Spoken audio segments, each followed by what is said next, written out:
Bonjour et bienvenue. Aujourd'hui, on se penche sur le prospectus d'introduction en bourse de Semco Technologies. C'est une société française active dans un domaine assez pointu, les semi-conducteurs. On va essayer de décortiquer ce document officiel, qui a reçu le visa de l'AMF, pour comprendre ce qu'il y a vraiment derrière. Oui, tout à fait. L'idée, c'est d'analyser ensemble comment l'opération est structurée, quels sont les chiffres clés, les objectifs annoncés par l'entreprise, mais aussi, bien sûr, les risques. Comprendre un peu les enjeux de cette arrivée sur Euronext grosse. Alors, Semco Technologies, si j'ai bien compris, c'est basé à Castries, vers Montpellier, et il se présente comme un pure player, c'est-à-dire. C'est ça. Un pure player, ça veut dire qu'ils sont hyper spécialisés sur une seule chose, la conception et la fabrication de chucks électrostatiques. On dit aussi e-chucks. Pièces assez critiques en fait. Imaginez des sortes de mandrins, mais de très très haute précision. Ils utilisent des champs électrostatiques pour maintenir les galettes de silicium, les fameux wafers, parfaitement immobiles pendant certaines étapes de fabrication des puces. Ah d'accord. Pour la gravure, j'imagine. Exactement. Sans cette stabilité absolue, impossible de graver des circuits aussi petits, à l'échelle nanométrique, donc même si c'est une niche, c'est un composant vraiment essentiel dans la chaîne. Très clair.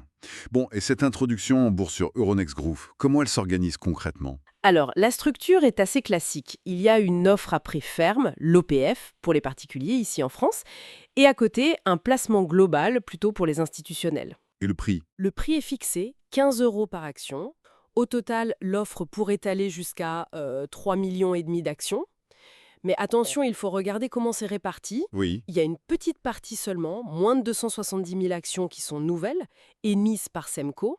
Et la très grande majorité, potentiellement plus de 3,2 millions, ce sont des actions qui existent déjà et qui sont vendues par l'actionnaire principal, SCM Technologies. Ah oui, d'accord. La différence est énorme. Oui, la période pour souscrire, c'est fin juin, début juillet 2025, et la première cotation est prévue pour le 9 juillet. Donc, si je résume bien cette structure, l'argent frais qui va directement à Semco pour financer ces projets, c'est finalement assez limité. Environ 4 millions bruts. C'est tout à fait ça. On estime ça à environ 3,15 millions d'euros nets. Et cet argent, il a une destination précise. À peu près 60% pour améliorer l'outil de production, l'automatisation, etc. Ensuite, 30% pour la R&D, peut-être des petites acquisitions.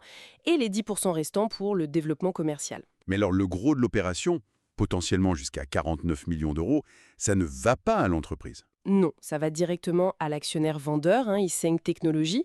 Le message est donc assez... Enfin, on peut l'interpréter comme une volonté de l'actionnaire historique de récupérer de la liquidité. C'est souvent un des buts de ce genre d'opération, mais là, la proportion est notable. Parlons un peu des finances de Semco. Les chiffres qui sont avancés dans le prospectus, ils sont plutôt flatteurs, non? Oui, sur la base de l'activité Etchucks seul, ce qu'on appelle le pro forma 2024, après certaines sessions, on parle d'un chiffre d'affaires de 26,4 millions d'euros. Et surtout, une marge d'EBIT, donc le résultat d'exploitation, de presque 37%. C'est élevé pour de l'industriel. 37%. Et ils prévoient de maintenir ça. Mieux même, pour 2025, ils visent environ 33 millions d'euros de chiffre d'affaires et une marge qui grimperait encore à 38,5%.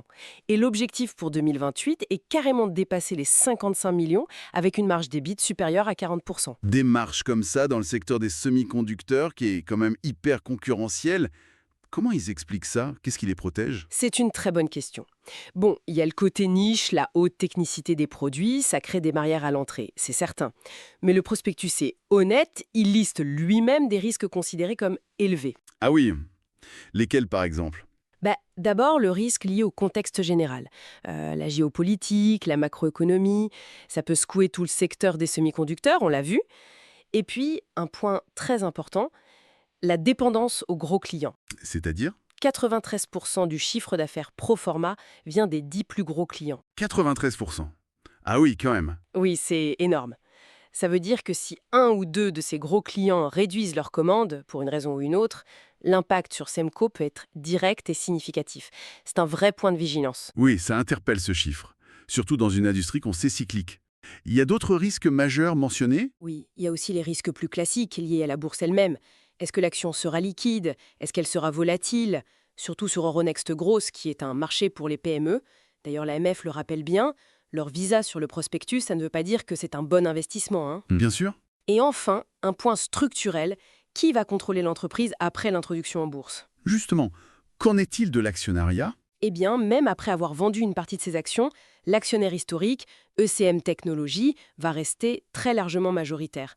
Environ 65,6% du capital si toutes les options de l'offre sont exercées. D'accord. Et il faut voir que derrière ECM Technologies, il y a ECM Group, et ECM Group est contrôlé majoritairement par une holding nommée Lama, qui est la holding de la famille Pélissier. Le PDG de SIM Co, Laurent Pélissier, vient de cette famille. Donc le contrôle familial reste très fort. Exactement, il y a bien des engagements pour qu'ils conservent leurs titres pendant un certain temps après l'IPO, 180 jours pour la société, 360 jours pour l'actionneur-vendeur, mais fondamentalement, la structure de contrôle familial est faite pour durer.